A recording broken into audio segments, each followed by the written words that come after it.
البتہ بچپنے میں جیسے کہ ہمارے دادی جان تھی وہ کہا کرتی کہ بچپنے میں ہم بہت بچوں سے لڑا کرتے تھے.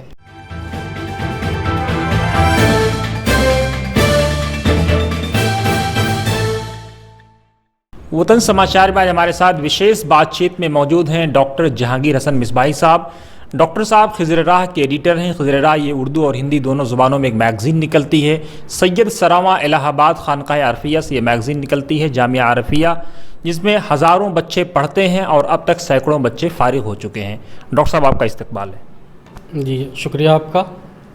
ڈاکٹر صاحب بریف میں ہمیں پہلے اپنی جرنی کے بارے میں بتائیں، اپنی زندگی کے بارے میں بتائیں کہ بہار کے ایک گاؤں سے لے کر کے دلی اور دلی سے پھر الہ آباد کیسا رہا آپ کا یہ سفر؟ ایک لحاظ سے دیکھا جائے تو عبرتناک بھی ہے اور رزلٹ آنے کے بعد میں محسوس کرتا ہوں کہ بہت ہی بہتر رہا ہے. جس علاقے سے ہم تعلق رکھتے ہیں وہ علاقہ ہندوستان اور نیپال کا بارڈر مانا جاتا ہے اور یہ بہار کا اتری علاقہ ہے جو وسائل کے اعتبار سے، ترقی کے اعتبار سے کافی پچھڑا ہوا ہے، تعلیمی اعتبار سے بھی کافی پچھڑا ہوا ہے.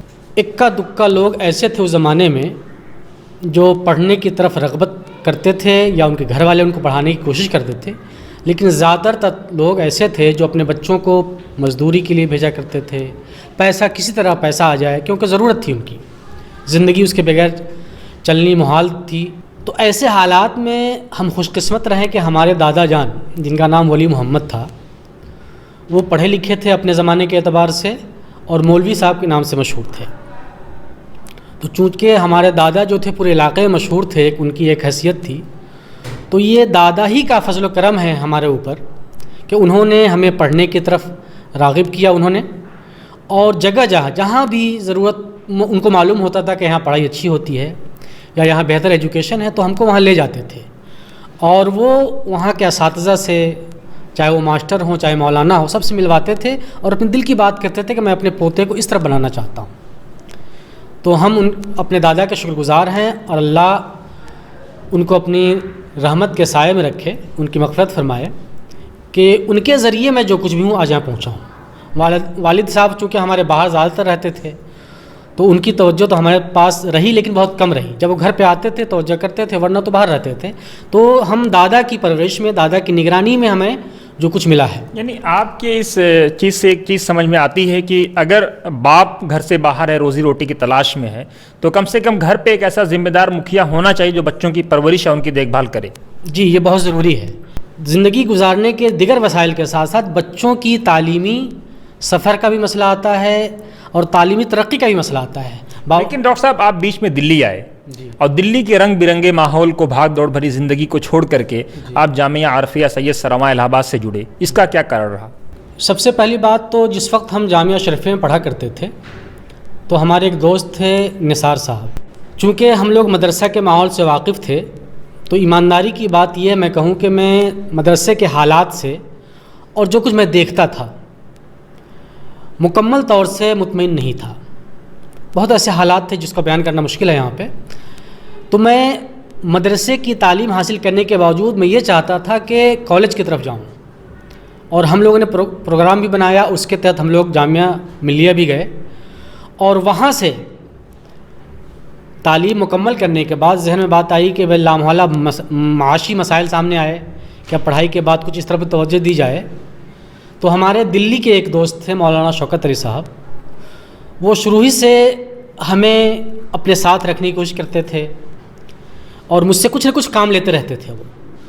تو کچھ دنوں کے لیے میں پٹنہ چلا گیا، وہاں پہ ایک اسکول میں عارضی طور پر پڑھاتا رہا، قریباً 2 سال پڑھایا میں. اور جب پھر میں دلی آیا تو مولانا شوکت صاحب پھر میری ملاقات ہوئی اور انہوں نے مجھے پکڑا اور کہا کہ میرا یہ پلان ہے، میں یہ پروگرام ہے، میں چاہتا ہوں کہ آپ میرے ساتھ رہیں.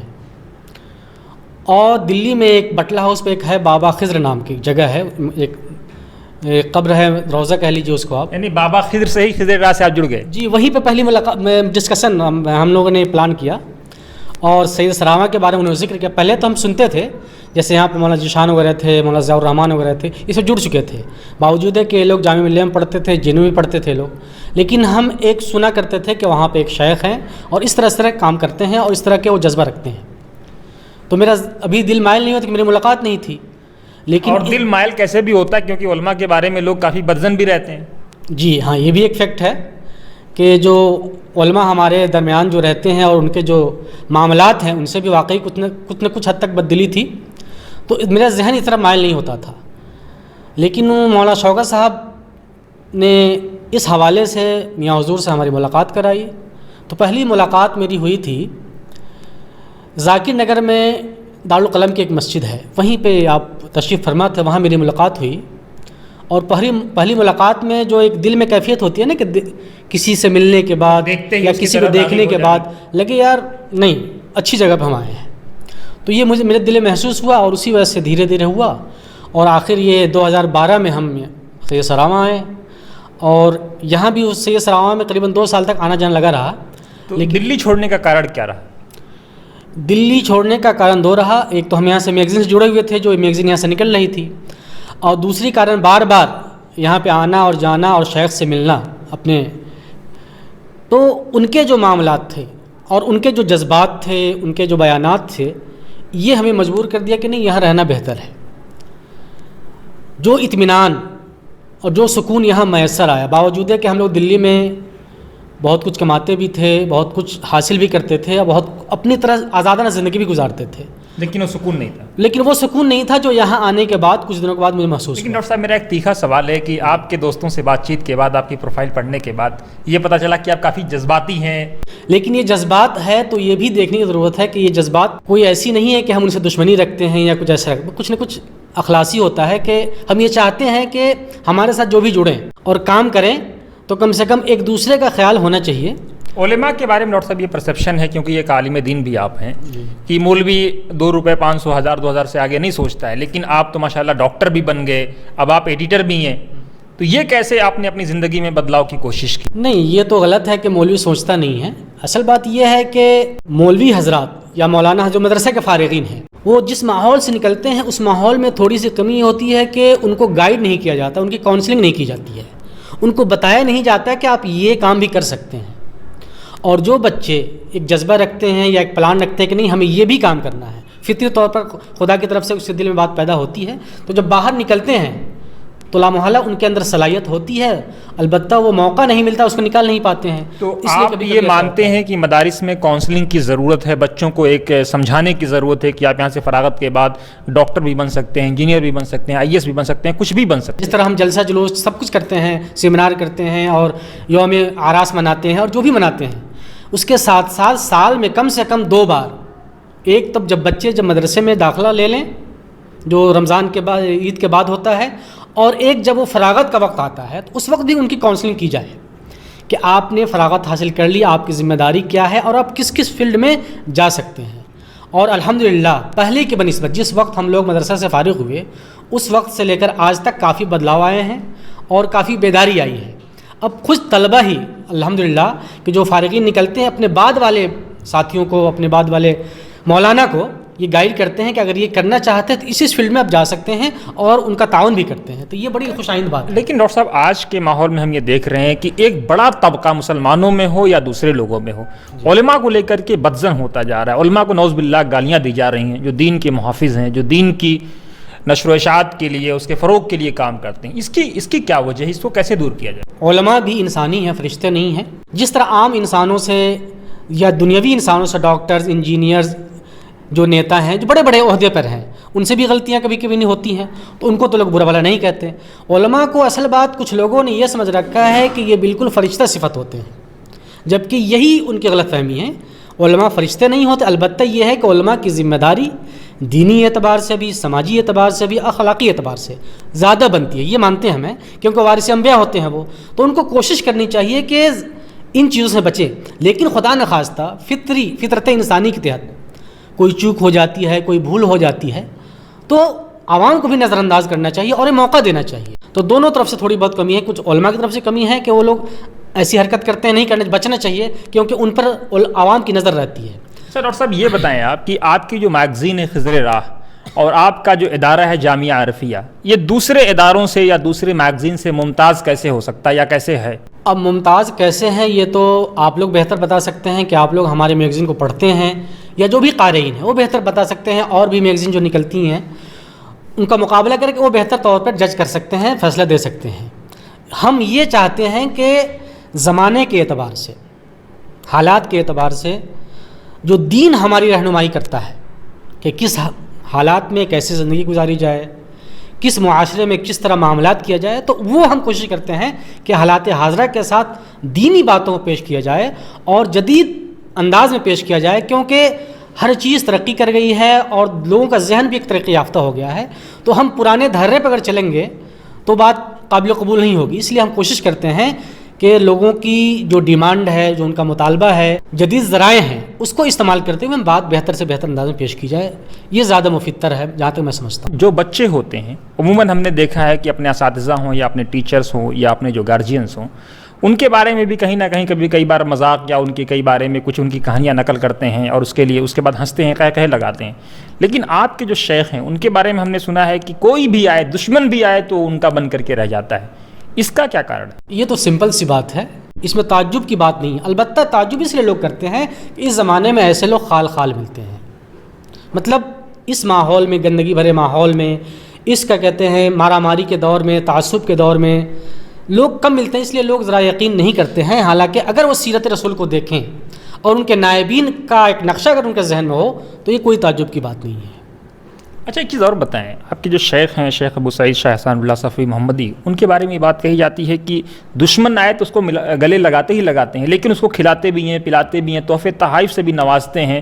عموماً جو مشائخ ہوتے ہیں، جو خانقاہوں کے ذمہ دار ہوتے ہیں، وہ لینے میں زیادہ یقین رکھتے ہیں، ان کے ہاں دینے کا تصور بہت کم ہے۔ کیا اس سے آپ سہمت ہیں؟ جی بالکل، اصل بات یہ ہے کہ وہ جس خالق کے بندے ہیں، خالق اپنے بندوں کو دیتا ہی ہے، بندوں سے لینے کی امید نہیں رکھتا ہے، کیونکہ ان چیزوں سے پاک ہے۔ تو جو اللہ کے نیک بندے ہوتے ہیں صفات خداوندی سے کچھ حد تک وہ موصوف ہوتے ہیں، ان کے اندر یہ باتیں پائی جاتی ہے کہ جہاں تک ہو سکے اپنے سے فائدہ پہنچاؤ اور اس سے امید نہ رکھو، کیونکہ شیخ کی ایک خوبیوں میں سے خوبی بھی یہی ہے کہ وہ سامنے والے سے کوئی امید نہ رکھے، بلکہ وہ دے ان کو۔ آ جائے تو الگ چیز ہے الحمدللہ، نہیں آئے تو بھی الحمدللہ۔ تو یہ بندے خدا ہوتے ہیں۔ اور دوسری بات حدیث پاک میں بھی آیا ہے کہ یہ لوگ مرضی مولا چاہتے ہیں ہر حال میں، چاہے دکھ ہو سکھ ہو، کسی بھی حال میں مرضی مولا سے انحراف نہیں کرتے ہیں، اس سے دور نہیں بھاگتے ہیں۔ اللہ تعالیٰ کے نزدیک سب سے پیارا بندہ وہی ہے جو اللہ کے بندوں سے محبت کرتا ہے، اللہ کے بندوں کی دلجوئی کرتا ہے یا ان کی حاجتیں پوری کرتا ہے۔ ایک چیز اور ہے کہ آپ لوگ جس نہج سے جڑے ہوئے ہیں اس کے بارے میں بات کہی جاتی ہے کہ آپ لوگوں کے یہاں چاہے وہ علماء اہل حدیث ہوں یا دیوبندی ہوں یا بریلوی ہوں، کسی سے نفرت کا کوئی وہ نہیں ہے، جبکہ عموماً دوسرے مسالے بھی ہم دیکھتے ہیں کہ کہیں نہ کہیں دوسرے کے تئیں کچھ نہ کچھ کسی نہ کسی بنیاد پہ تعصب یا نفرت یا ایک چیز جو نہیں ہونی چاہیے وہ دیکھنے کو ملتی ہے۔ بنیادی بات یہ ہے کہ یہ سب اختلافات کہیں نہ کہیں ہمارے اپنے ہیں، جیسے قرآن کو ہم بھی پڑھتے ہیں، قرآن کو آپ بھی پڑھتے ہیں، ممکن ہو کہ آپ اسی کا مطلب کچھ اور سمجھ رہے ہو، تفاسیر میں دیکھ رہے ہیں اختلافات ہیں کہ اپنے اپنے اعتبار سے سمجھتے ہیں، تو وہ اختلافات ہوتے ہیں۔ اب اس اختلافات کی بنیاد پر کسی سے نفرت کرنا یہ اچھی بات نہیں میرے خیال سے۔ دوسری بات یہ ہے کہ خود سیرت رسول سے ہمیں پتہ چلتا ہے کہ پوری انسانیت سے محبت کی جائے، لاکھ مذہبی اعتبار سے بھی اختلاف صحیح، نظریاتی اعتبار سے یا مسلکی اعتبار سے، کسی بھی اعتبار سے اختلاف ہو، یہ اپنی جگہ ہے، اختلاف رکھنا اگر ہے تو رکھیے، کوئی دقت نہیں ہے، لیکن انسانیت کو کبھی بھی ہاتھوں سے جانے نہیں دینا چاہیے۔ دین جو خدمت خلق اور انسان دوستی سکھاتا ہے، یہاں تو اپنی قبرستانوں میں دوسرے کا جنازہ نہیں دفن ہونے دیتے ہیں، آپ انسانیت کی بات کر رہے ہیں؟ نہیں، تو یہ تو میں ذاتی طور پہ کہوں گا یہ جہالت ہے، ہم ہو یا کوئی بھی ہو، بھائی کسی کی ملکیت تو ہے نہیں، یہ آج سامنے والا جا رہا ہے، کل ہم جائیں گے، پرسوں کوئی اور جائے گا، سب کو ایک نہ ایک دن جانا ہے، تو اس پہ پابندی تو کوئی لگا ہی نہیں سکتا، یہ تو ایک بھول ہے اور سب سے بڑی نادانی ہے، اس سے بچنا چاہیے لوگوں۔ اچھا میرا آخری سوال، آپ اپنی زندگی سے جڑے کچھ ایسے واقعات بتائیں جس میں لوگوں کے لیے عبرت بھی ہو، حوصلہ بھی ہو، سبق بھی ہو، بریف میں ڈاکٹر صاحب۔ جب سے میں نے گھر سے باہر قدم رکھا ہے اور ایجوکیشن کے لیے آگے آیا یا اور آج کل جو آ رہے ہیں، تو جب ہم کوئی کام کرنا چاہتے ہیں، کسی کے پاس ہم مدد کے لیے جاتے ہیں، جیسا آپ کے پاس مدد کے لیے جائیں، کسی کے پاس جاتے ہیں، وہ مدد کر دیا تو ٹھیک، اگر نہیں کرتے تو ہم ہمت نہیں ہارتے ہیں، ہم اپنے طور پر کوشش کرتے ہیں کہ وہ کام کریں اور یہ بھی کوشش کرتے ہیں کہ وقت پہ کام کریں ہم۔ لیکن کیا کالج میں یا اسکول میں یا مدرسے میں مکتب میں کبھی کوئی فائٹنگ وائٹنگ کے واقعات نہیں ہیں؟ نہیں، الحمدللہ فائٹنگ کے واقعات نہیں ہیں اور آگے بھی انشاءاللہ ایسا موقع نہیں آئے گا۔ البتہ بچپنے میں جیسے کہ ہمارے دادی جان تھی وہ کہا کرتے کہ بچپنے میں ہم بہت بچوں سے لڑا کرتے تھے. اپنے بچوں کو لے کر کے کیا آپ سوچ رہے ہیں, کس طرح کا آپ ان کو انسان بنانا چاہ رہے ہیں؟ نہیں, ہر شخص یہی چاہے گا کہ بچے نیک سے نیک بنیں, اچھے سے اچھے ہوں, اور باقی اللہ سے دعا کرتے ہیں کہ اللہ سب کے بچوں کو, ہمارے بچوں کے ساتھ سب کے بچوں کو نیک بنائے. یہ تو ہر والدین کی خواہش ہوتی ہے. کیا کسی سے کوئی دشمنی ہے کہ نہیں ہے؟ نہیں, ہماری دشمنی کسی سے نہیں ہے, کیونکہ ہم آپ سے ہے. اب کسی کی مجھ سے ہو تو میں نہیں کہہ سکتا نا, لیکن مجھے تک یقین ہے کہ مجھ سے کوئی دشمنی نہیں ہے. اور جہاں تک مجھ سے اگر کسی کا معاملہ ہوتا ہے, میں بھی ناراض ہوتا ہوں, فطرت انسانی ہے, غصہ ہوتا ہوں, کچھ باتیں بول دیتے ہیں ہم بھی, ایسی بات نہیں ہے. لیکن جس وقت ہم بولتے ہیں اسی وقت, اس محفل سے اٹھنے کے بعد میں نے کیا بولا کیا کہا میں بھول جاتا ہوں. میری فطرت. مدارس کے بچوں کو کوئی سندیش, آپ ایک ڈاکٹر ہیں, ایڈیٹر ہیں, ایک بڑے ذمہ دار ہیں ماشاءاللہ. نہیں, مدارس کے بچوں کو ایک یہی سندیش ہم دینا چاہتے ہیں کہ وہ جس منزل کی طرف بڑھ رہے ہیں یا جس منزل کو حاصل کرنا چاہتے ہیں اس سے بھٹکنے کی کوشش نہ کریں, اور اسی طرف اسی میدان میں آپ قدم بڑھائیں جس کے آپ اہل ہوں. بہت سے بچے ایسے ہوتے ہیں جس دوسرے بچوں کو دیکھتے ہیں کہ اس میں کامیاب ہو گیا, ہم بھی اس میں کامیاب حاصل کریں, لیکن ان کی صلاحیت یا ان کی قابلیت یا وہ سکچم نہیں ہوتے کہ اس میں سکسیس ہو سکے, تو ان سے بچنا چاہیے, بلکہ اسی فیلڈ میں جانا چاہیے جس میں وہ کامیابی حاصل کر سکتے ہیں, اور کبھی بھی اپنی منزل سے اپنے ایم سے بھٹکنے نہیں چاہیے انہیں. دوستو, یہ تھے ڈاکٹر جہانگیر حسن مصباحی صاحب. آپ ایڈیٹر ہیں خضر راہ میگزین کے, جامعہ عارفیہ سید سراواں کے آپ استاد ہیں. آپ نے ان کی زندگی سے جڑے واقعات سنے, خاص طور سے وہ لوگ جو مدرسے میں پڑھتے ہیں ان کو بہت ساری چیزیں سیکھنے کی ضرورت ہے. علماء حضرات کو بھی سیکھنے کی ضرورت ہے کس طرح سے وہ اپنی زندگی گزاریں.